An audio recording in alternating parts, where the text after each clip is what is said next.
അല്ല അതെ എന്താ ഇവിടെ കിടക്കണേ? എന്നോട് ഇവിടെ കിടക്കാനാ പറഞ്ഞ. ആരി? ഇയാളുടെ അമ്മ. ആണാ? അമ്മ ഉദ്ദേശിച്ചതേ ഈ മുറി കിടക്കാനാ. ഈ കിടക്ക എന്റെയാണേ. ഞാനാണ് ഇവിടെ കിടക്കുന്നത്. മര്യാദക്ക് ഇറങ്ങി താഴെ കിടന്നേ. താഴെ കിടക്കാനോ? ഞാനോ? ഐ എം യുവർ ബോസ്, അത് മറക്കണ്ട. ഹലോ, അതൊക്കെ അങ്ങ് ഓഫീസില്. ഇതെന്റെ വീട്, എന്റെ മുറി, എന്റെ കട്ടില്. ഇവിടെ ഞാനാണ് ബോസ്. താഴെ ഇറങ്ങിക്കിടന്നേ. ഓടാന്ന എന്നിട്ട് അന്തസ്സായിട്ട് കിടക്കണ.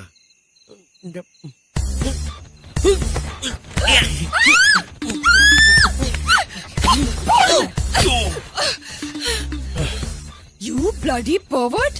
ഇതാണല്ലേ നിന്റെ മനസ്സിലിരിപ്പ്? ഇതിനു വേണ്ടിയാണല്ലേ കല്യാണം കഴിഞ്ഞെന്ന് പറഞ്ഞ എന്നെ ഇവിടെ കൂട്ടിക്കൊണ്ടുവന്നത്? നിന്റെ ഓരോ ഉദ്ദേശവും എന്റെ അടുത്ത് നടക്കാൻ പോകുന്നില്ല. If you touch me I will kill you. ടച്ചാൻ പറ്റിയൊരു കോലം. എന്റെ കിടക്കല് എന്ത് കിടന്നാലും ഞാൻ പിടിക്കും. അത് ഇഷ്ടമല്ലാത്ത ആൾക്കാർ ഈ ഏരിയ നിന്ന് മാറിയുന്നു. വേണമെങ്കിൽ ഇതെടുത്ത് താഴെ വിരിച്ച് കിടക്കും. പോയി കിടക്കും മാഡം.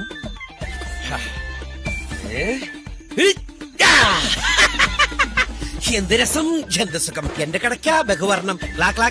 സുരേഷ് തിരിഞ്ഞു നോക്കി. മുറ്റത്തൊരുമായി ബോസ്. സന്തോഷകരമായ ഉല്ലാസ ജീവിതത്തിന് കിടക്കാനും ഇരിക്കാനും തലകുത്തി മറിയാനുമുള്ള വേളകൾ ആഘോഷകരമാക്കാൻ welcome to Manu's multipurpose bed. തറയിൽ കിടക്കുന്നവർക്കും പങ്കെടുക്കാം. ആഹാ, എന്തൊരു അനുഭൂതി. Nothing official about it. ഓഫീസിൽ ഞാൻ ആരോടും പറയില്ല. സോറി. എന്താടാ എവിടുത്തെ മര്യാദ? ഇത് വാതിൽ മുട്ടാതാണ് കേറി വരുന്നത്. നിങ്ങളോട് ഉണ്ടാവുന്ന ഞാൻ ഓർത്തില്ല. മനങ്ങളില്ലാത്തപ്പോ ഞാൻ ഈ റൂമിലിരുന്നാ പഠിക്കുന്നേ. ഓ ആണോ? പോക്കോ പോക്കോ പോക്കോ. ഭാര്യ ഭർത്താവ് കട്ടില്ല. പ്രിയചന്ദ്രൻ നിലത്ത് കിടക്കുന്നേ. ഇതിലെന്തോ ഒരു സ്പെല്ലിംഗ് മിസ്റ്റേക്ക് ഉണ്ടല്ലോ. സത്യം പറ, നീ ഞങ്ങളുടെ റൂമിൽ ഒളിഞ്ഞു നോക്കാൻ വന്നല്ലേ? പിന്നെ മുറിയുടെ വാതിൽ തുറന്നു വന്നിട്ടല്ലേ ഒളിഞ്ഞു നോക്കുന്നേ? നീ കിടന്നങ്ങനെ ഉരുളൊന്നും വേണ്ട. ഞാനിപ്പോ എല്ലാരും വിളിച്ച് പറയാൻ പോവാ. കണ്ട അവൻ പതർന്നണ്ട. അമ്മമ്മേ ഓടി വരണേ. നീ സീൻ കാണാൻ വന്ന വിവരം ഞാൻ വിളിച്ചു പറയട്ടോ. അതിന് ഞാനൊന്നും കണ്ടില്ലല്ലോ. അത് പിന്നെ ഞങ്ങള് കാര്യങ്ങളിലേക്ക് കിടക്കാൻ തുടങ്ങിയായിരുന്നു അല്ലേ? അതിന് താഴെ വെള്ളം കിടന്നോണ്ട് എന്തോന്ന് സീൻ. നീ ഏത് ക്ലാസ്സിലാ പഠിക്കുന്നേ? എന്താടാ, എന്തു പറ്റി? ദേ നോക്കിക്കേ ചേച്ചി, താഴെ കിടക്കുന്നേ. എന്തിനാ കുട്ടി നിലത്ത് കിടക്കുന്നത്? അത് പ്രിയക്ക് ഭയങ്കര നടുവേദന. അതിന് നിലത്ത് കിടന്ന മാറുമെന്ന് കുട്ടിയോട് ആരാ പറഞ്ഞു? ഞാനാ പറഞ്ഞമ്മ. കഷ്ടം. അറിയാൻ മേലാത്ത കാര്യങ്ങൾ മറ്റുള്ളവരോട് ചോദിക്കണം. അതെങ്ങനെ? എല്ലാം അറിയാന്നല്ലേ ഭാവം. ഇങ്ങനെ കിടന്ന നിലത്തെ തണുപ്പടിച്ച് നടുവേദന കൂടത്തല്ലേ ഉള്ളൂ. അതിനൊരു പലകയിട്ട് വേണം കിടക്കാൻ. അതൊക്കെ എനിക്ക് അറിയാവുന്ന കാര്യമല്ലമ്മേ. ഇതൊക്കെ ഈ പാതിരാത്രി എവിടെ നിട്ടാണ് ഈ പലക?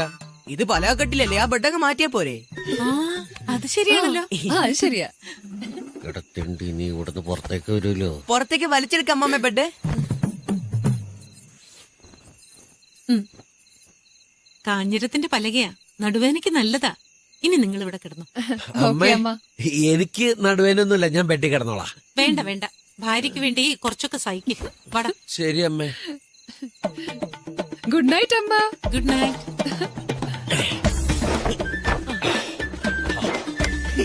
അങ്ങനെ കിടക്ക വീണ്ടും എന്റെ കയ്യിൽ.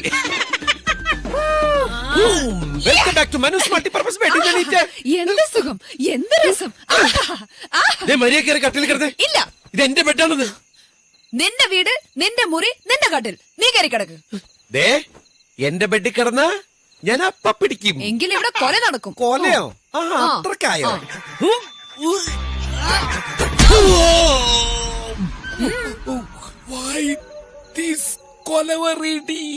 എന്നോട് കളിച്ച ഇങ്ങനെ ഇരിക്കും.